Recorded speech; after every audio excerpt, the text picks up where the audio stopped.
Welcome to Crypto Blessing. For those of you expecting an evolution video, I want to personally apologize. We are shifting the focus of this channel into the new and emerging, ever exciting markets of cryptocurrency. For those of you that have not heard about Bitcoin or cryptocurrency, this is your opportunity to get into an underground revolution. Fight the good fight with us against the Federal Reserve and the modern banking system that is only used to oppress people. Cryptocurrency is an unregulated market, and the onus is on you to do your own research. And if you are new to crypto, you can follow us on Twitter, retweet our $50 Bitcoin giveaway, tag a friend, and we will enter you into that. The contest closes later on today, and I will be announcing the winner later this week. In the meantime, there's a ton of discussion going on about price manipulation. Research papers such as this 66-page paper do give some insight into the ongoing discussion on cryptocurrency manipulation, but as a whole, I do personally feel that the majority are good actors in the space, and trading in this very volatile market, although very risky, can be very rewarding. With that in mind, I thought it was fitting to go over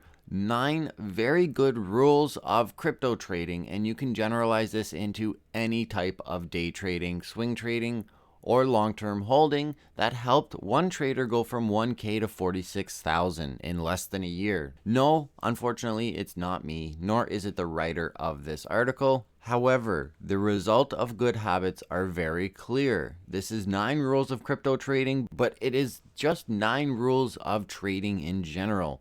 Number 1, only invest what you can lose. During the recent crash in January, a lot of people got burned. There are still people that have invested in Bitcoin when it was above $15,000 and have yet to get out. As soon as your money is converted into cryptocurrency, consider it lost forever. There's absolutely no guarantee you can get it back. Losses don't simply come from dips in the market or extraordinary factors such as hacks, bugs, or government regulation. It can also come from making poor decisions. If you are investing money you cannot afford to lose, you need to take a step back and reevaluate why you are investing, because what you are about to do is an act of desperation. Don't use your credit cards, don't take a second mortgage out, don't use loaned money or selling everything and traveling the world. As glamorous as that sounds, is not a good financial decision. So be aware of your underlying motives and why you are investing. Although it is very exciting, and I do believe we are fighting the good fight in an attempt to reduce the overall oppression that is experienced, the markets will go on regardless of if you lost everything. So just keep that in mind. Number 2, always pay attention to Bitcoin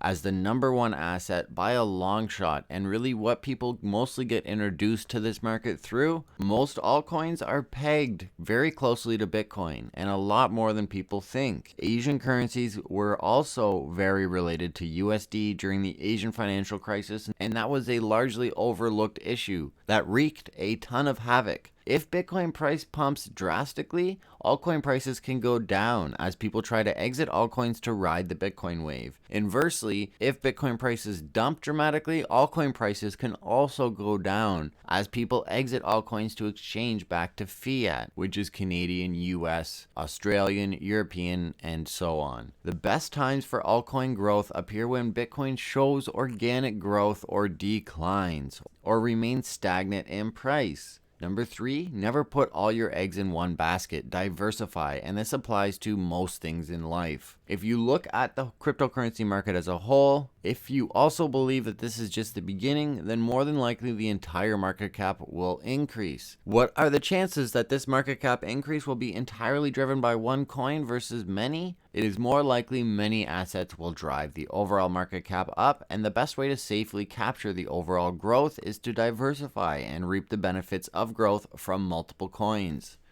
Don't be greedy is number 4. Warren Buffett was famously quoted saying, "Be fearful when others are greedy, and be greedy when others are fearful." FOMO and FUD plays a large role in this market, and that is a point for the 6th rule. No one ever lost money taking profit. As a coin begins to grow, the greed inside of us grows along with it. If it increases by 30%, why not consider taking profit? FOMO would be, no, I don't want to take 30% profit because what if it hits 60? Set your goals and work within them. Don't get greedy because it could end up burning you. If the asset hits 45% and then sharply tanks down to 20, you should have taken profits at 30%. So be realistic with your goals. Number 5 is do not invest blindly.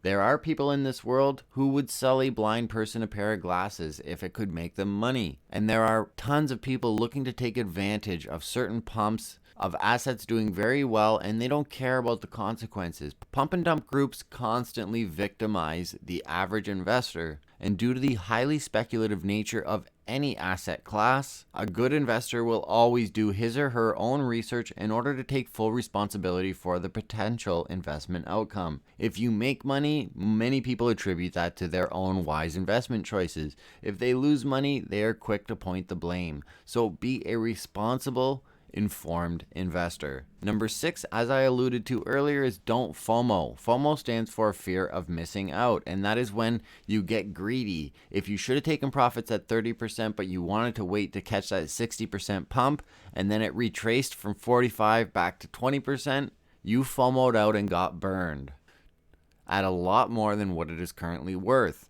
Or alternatively, they've sold at significant losses because they could not afford to lose any more. If I only waited 1 month, then I could have bought at 9,000 instead of waiting for Bitcoin to hit 20,000 again for me to break even. But the reality is, being greedy, investing blindly, and FOMO are likely large contributors to the purchase at an all-time high. Even in the crazy world of cryptocurrency, if a coin pumps that quickly, it will correct. It's only a matter of time. Speculative pumps are almost always followed up by dips. While trying to jump on a train going at full speed sounds like something out of a James Bond movie, I'm sure most of us can agree we would probably save some limbs if we just waited for it at the next stop. Number 7, categorize your investments and look at the macros. In the process of doing research, you'll eventually realize you're coming across a few different categories of coins. For some of them, you believe they have good teams, a great vision, amazing publicity, and a track record for successful execution. All of that is great, and put those into medium or long-term holds and let them marinate into a delicious amount of profit. When the price dips, don't even consider panic selling because anything in your medium or long-term portfolio should remain untouched for a set amount of time. Binance Coin is a good example of a coin Miles considers a long hold. Recently it dipped 20%, but instead of getting out, dollar cost average your way to success in these long-term projects. Inversely, short-term assets, you can consider cutting your losses if it does drop because you're not a long-term player in that asset, and if your research doesn't indicate that it will come back, you do run the risk of losing all of your initial investment in that asset. Of course, the onus for research is on you, and the more you put into it research-wise, the more you're likely to get out of it in regards to profits. Number 8 is always learn from your mistakes. Never accept a total loss. Always evaluate the situation and try to figure out why it happened. Don't lose a ton of money selling at losses that are inspired by fear. No one is perfect, no one wins every single trade, and don't let the losses discourage you because the reality is they're making you a better trader if you choose to learn from them. If you are doing any active trading, set stop losses. For any coins not in your medium or long-term holds, always set your stop losses. It's important for several reasons. The most obvious is mitigating your losses for an asset that drops and may never come back. But more importantly, you force yourself to decide on a point of what is an acceptable loss. And because you now have a reference point of that acceptable loss, you're able to measure your successes or failures. A stop loss can lead to profitability when an asset plummets by automatically selling for fiat that you can use to re-enter at lower prices. And lastly, the bonus is always check your ticker symbol.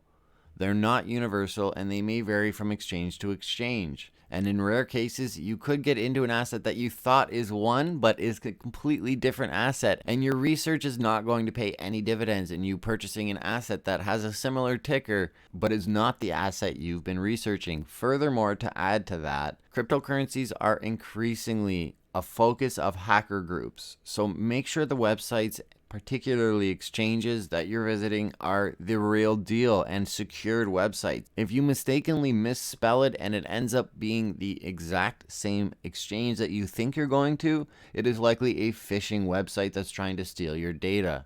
Examples of tickers being different on different exchanges: Bitcoin Cash trades on some exchanges as BCH, while others as BCC. BitConnect was also the ticker BCC, which was recently outed as a Ponzi scheme. If you bought BitConnect under the impression it was Bitcoin Cash, you would have lost a lot of money. While these rules are no means the only lessons you need, dollar cost averaging is probably the best strategy for day traders and swing traders, and almost every time things are easier said than done. Watching your portfolio value plummet and still having the iron willpower of resisting the sell button is one of the strongest features of good traders. One of the best resources and solutions for doing research is join a community of like-minded investors, educated and smart crypto traders, as well as community members. We'll all be there to support your decisions and or provide information if you are confused. You can learn to trust content creators as time goes on, but approach this market with a skeptic's mind frame. That is your best approach, and remember that trust is earned, not given. And during the whole BitConnect scandal, there was a lot of content creators that were under fire for promoting BitConnect. Trevon James, Craig Grant, Crypto Nick, and the whole BitConnect crew have lost a lot of community trust, and rightfully so. So do your own research, make your own decisions, and keep fighting that good fight. We are part of an underground revolution that wants more transparency, honesty, and less corruption across all industry and in every one of our lives. Cryptocurrency really represents that.